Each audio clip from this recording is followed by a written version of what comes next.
All right, so we are moving on to chapter 15 today. Chapter 15 is the physics of collisions, and we'll look at 15.1 today, which is momentum and mass. So momentum and force. So when we talk about momentum, we're talking about a measure of an object's motion and how likely it is that that object will remain in motion. So force, this is any push or pull on an object. So the size of the force required to move an object depends on how long you apply the force, depends on the mass of the object, and how fast you want to make the object go. And keep in mind these notes here. Objects that are not moving will not move until they are pushed or pulled with enough force.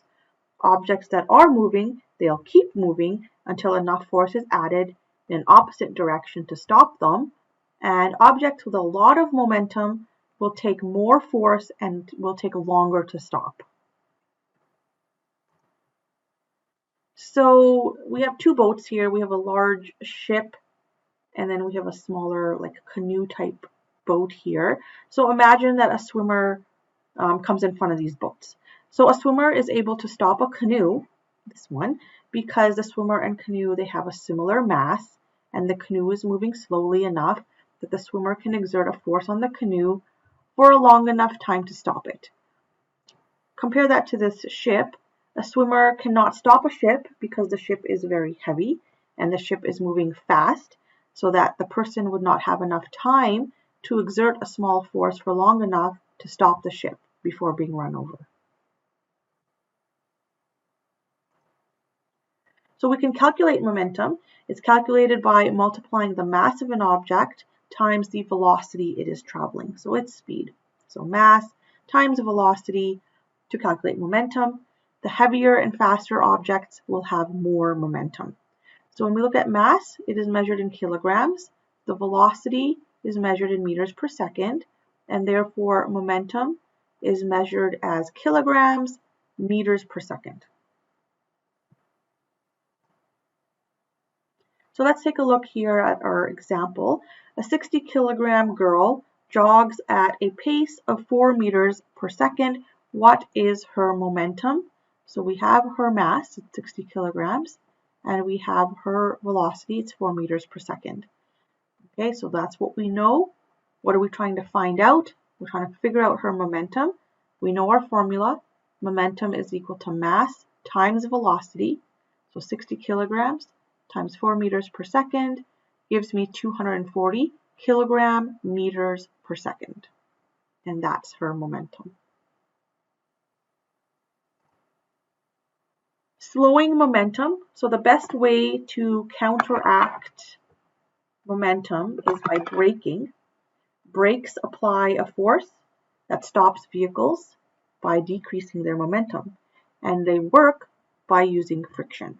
So friction is like, think of like rubbing two things together. So that force that two objects exert on each other when they press against each other, that is friction. And that is how brakes work as well. So braking, it uses friction in two ways to slow momentum. First, applying the brake pedal, it activates machinery that presses the brake pads against the inside of brake drums on the vehicle's wheels. So here we have brake pads shown here and here for a bicycle, right here. And the second way friction is used is that there's friction between the vehicle's tires and the surface of the road. So that will also slow down the vehicle. So bicycle brakes and car brakes, they are essentially working the same way.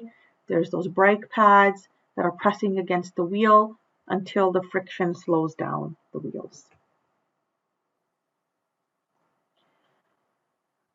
Brakes, they work best in dry conditions when the brake machinery is in good condition. So again, maintenance of the vehicles is very important. Worn brakes, they do not work as quickly against momentum. If roads are slippery because of ice or rain or snow, it's going to reduce the amount of friction and therefore slow the speed of braking. So friction will also work with canoes and kayaks, in which where you stop paddling and will gradually glide to a stop. All right, so we'll put on a couple videos here, and then the check your understanding questions are here in the textbook.